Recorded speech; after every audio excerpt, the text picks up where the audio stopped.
अस्सलाम वालेकुम friends, welcome back to my channel. सबसे पहले तो आई एम रियली सॉरी कि मैं काफ़ी टाइम वीडियोस नहीं बना पाती। आप में से बहुत सारे लोगों ने मुझे कहा भी है कि मैं इसको रेगुलर रखूं, बट कुछ बिजी स्केजुअल की वजह से मैं वीडियो नहीं बना पाती। लेकिन अगर आप लोगों को कोई भी हेल्प चाहिए हो या कोई भी टॉपिक क्लियर ना हो, कुछ भी पूछना हो लिटरेचर से रिलेटेड, तो आप मुझे डायरेक्टली डीएम कर सकते हैं। You can follow me on Instagram, link मैं डिस्क्रिप्शन बॉक्स में दे दी है। आज जो हम लोग वीडियो करने लगे हैं ये ऑगस्टन एज है। हमारी हिस्ट्री ऑफ इंग्लिश लिटरेचर की ये 8th वीडियो है। इससे पहले जो 6 एजेस पे वीडियोस हो चुकी हैं 17th सेंचुरी तक, वो मैं लिंक डिस्क्रिप्शन बॉक्स में सबका दे दूँगी, आप उन सबको देख सकते हैं। आज जो वीडियो है इसमें हम लोग 18th सेंचुरी कवर करने लगे हैं। वीडियो स्टार्ट करने से पहले अगर आप मेरे चैनल पे नए हैं तो प्लीज़ उसको सब्सक्राइब कर दें। अगर आपको वीडियो पसंद आए तो उसको लाइक कीजिएगा और बेल आइकन लाजमी प्रेस कर देना ताकि नेक्स्ट आने वाले वीडियोस का अपडेट आपको मिलता रहे। अब अपना टॉपिक स्टार्ट करते हैं जो कि ऑगस्टन एज, और ये 1700 से लेकर 1798 तक का टाइम पीरियड है इंग्लिश लिटरेचर में। इससे पहले हम लोगों ने रेस्टोरेशन एज देखी थी।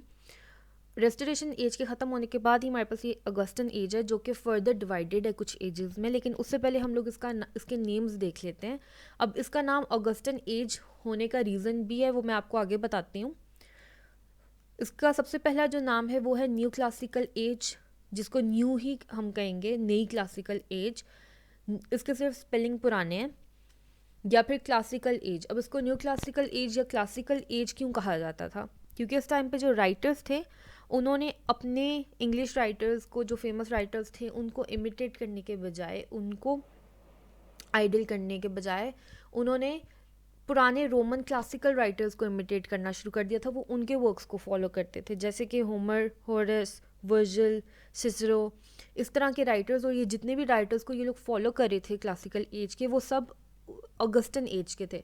मतलब उस टाइम पे जो किंग होता था इन राइटर्स की एज में वो था ऑगस्टस। तो ऑगस्टस से निकला ऑगस्टन और इस पूरी एज का नाम ही ऑगस्टन पड़ गया। इसके अलावा इस एज को एज ऑफ गुड सेंस या फिर एज ऑफ रीज़न भी कहा जाता है। अब उसका रीज़न क्या था?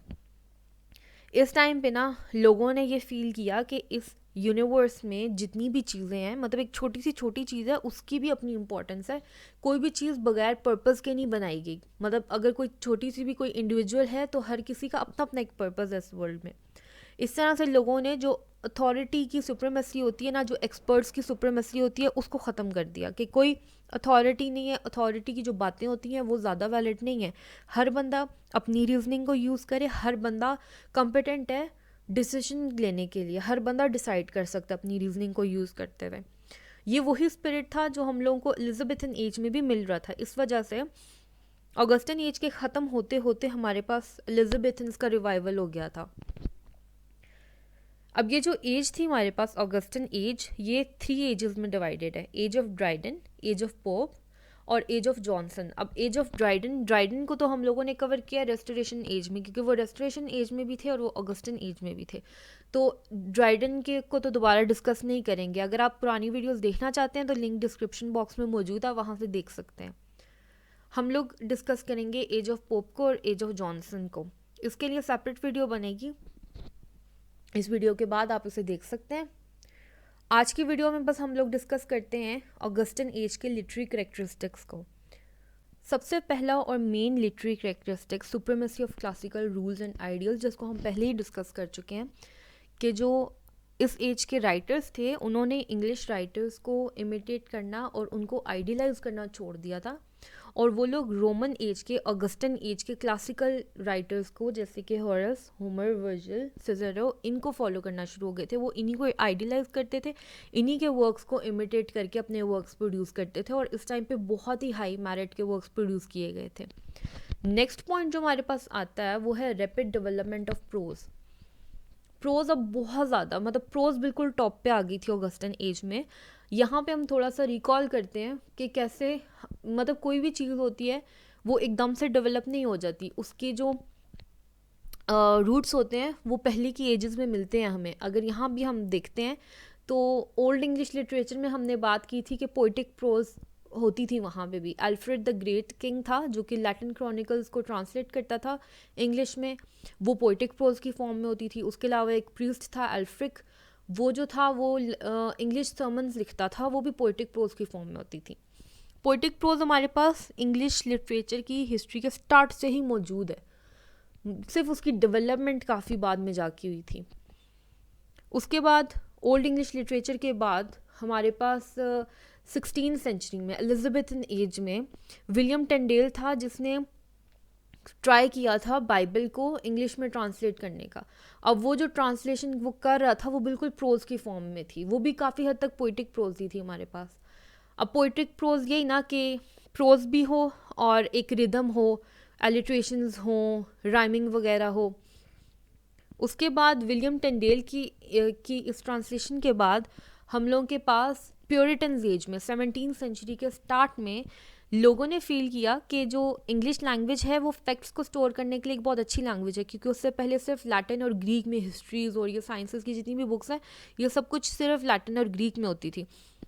तो इस टाइम पे लोगों ने फैक्ट्स को स्टोर करने के लिए इंग्लिश लैंग्वेज को यूज़ करना शुरू कर दिया।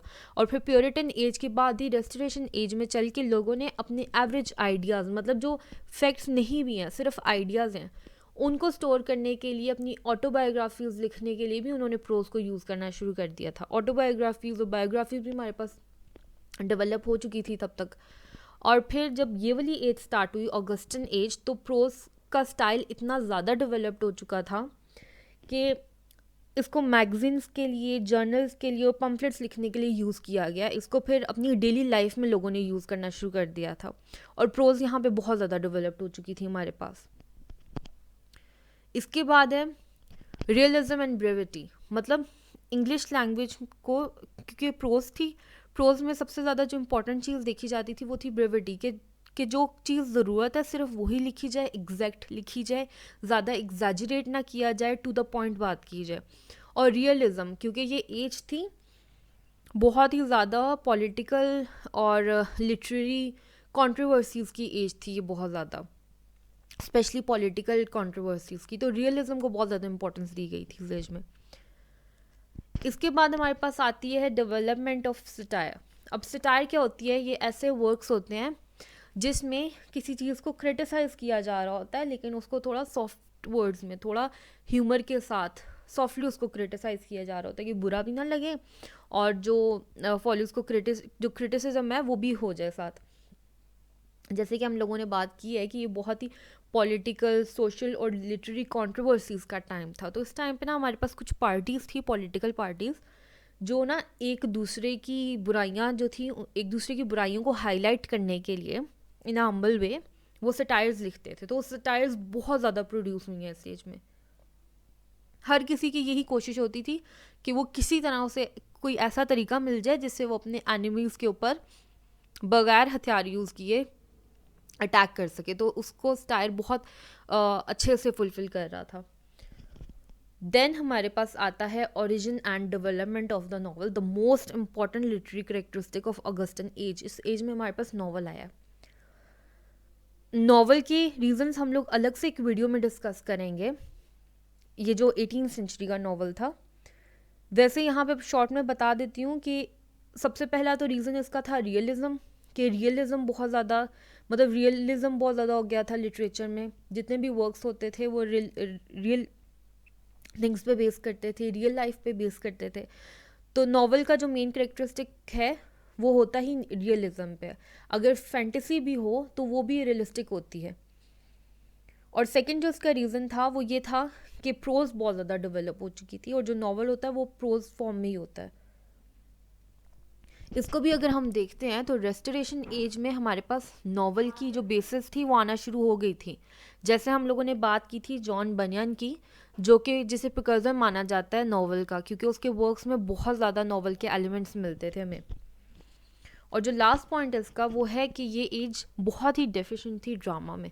अब उसकी वजह थी कि इस एज में भी हमारे पास बहुत ज़्यादा ऐसे लोग थे जिनमें प्योरिटन स्पिरिट मौजूद था, और वो लोग थिएटर के बिल्कुल अगेंस्ट थे।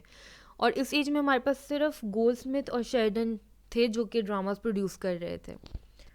आज की वीडियो में सिर्फ इतना ही। इसके बाद जो नेक्स्ट वीडियोस होंगी वो इसी एज से रिलेटेड होंगी। हम लोगों ने एज ऑफ जॉनसन और एज ऑफ पॉप को डिस्कस करना है। इसके अलावा हम लोग 18th सेंचुरी के नॉवल को और 18th सेंचुरी के ड्रामा को भी अलग से डिस्कस करेंगे।